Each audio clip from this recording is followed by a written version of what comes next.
Une fois que vous avez fixé votre loyer et votre stratégie de recouvrement des charges, il vous reste à déterminer la durée du bail. Quelles seront donc les modalités de fixation de la durée du bail?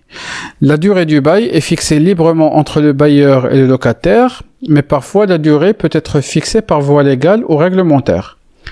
Dans la législation française par exemple, le bail doit être conclu pour une durée minimale de 3 ans lorsque le propriétaire est un particulier, 6 ans quand le propriétaire est une personne morale, par exemple une société ou une association.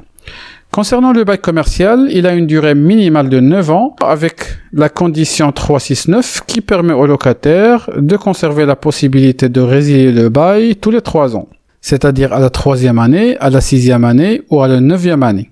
Si le bailleur décide d'évincer le locataire sans motif légal d'éviction, non-paiement des loyers ou défaillance à une obligation légale, il doit donc verser au locataire une indemnité d'éviction pour le dédommager de la perte de l'activité et l'indemniser sur les éléments du fonds de commerce. Dans certaines législations, la durée du bail n'est pas déterminée car une durée plus longue comporte des avantages et des risques tant pour le propriétaire que pour le locataire. Il faut savoir que dans un centre commercial, dans certaines législations, on échappe au régime du bail commercial et les contrats de bail sont soumis généralement aux règles de droit commun. Dans ce sens, le locataire n'a pas une autonomie de gestion, la clientèle est celle du centre commercial et non pas du locataire et par conséquent, le bailleur peut parfois conclure des baux de petite durée et si le bailleur décide, le locataire doit quitter à l'échéance du bail sans prétendre à une quelconque indemnité d'éviction. La question qui revient assez souvent est la suivante: est-ce qu'il est préférable de conclure des baux de long terme? Pour le propriétaire, l'avantage d'un bail à long terme est d'une très grande utilité car il permet une sécurité notamment financière. En effet, le loyer est généré sans interruption sur cette longue durée.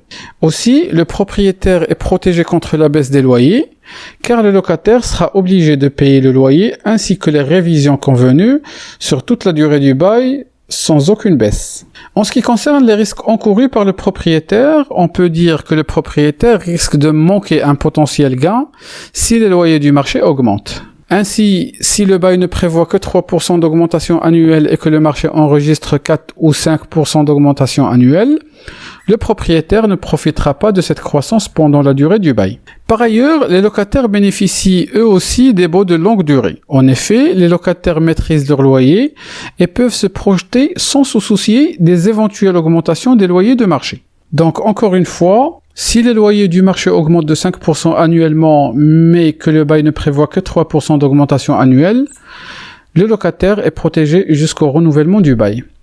Toutefois, une durée du bail plus longue peut engendrer certains risques pour le locataire dans la mesure où le locataire qui n'a pas encore fait ses preuves et qui n'arrive pas à honorer le loyer convenu devra le subir pendant toute la durée du bail. Deuxièmement, il y a des activités saisonnières qui se trouvent sanctionnées par les baux de longue période. Troisièmement, un bail de longue durée peut présenter un risque sérieux pour le locataire d'un restaurant par exemple, dans la mesure où ce locataire est contractuellement obligé de rester à cet endroit et que cet endroit peut devenir moins attractif à cause du déplacement de la clientèle à un autre emplacement ou à cause du changement de l'environnement de la zone. Donc, en ce qui concerne la durée du bail, en tant que propriétaire, c'est bénéfique dans la majorité des cas. Reste à savoir si c'est bénéfique pour votre locataire.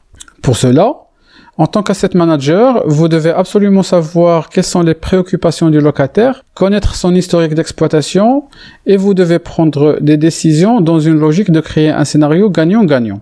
Ceci va permettre de réussir l'opération de location car un locataire défaillant ne vous permettra pas d'atteindre les seuils de rentabilité que vous avez fixés.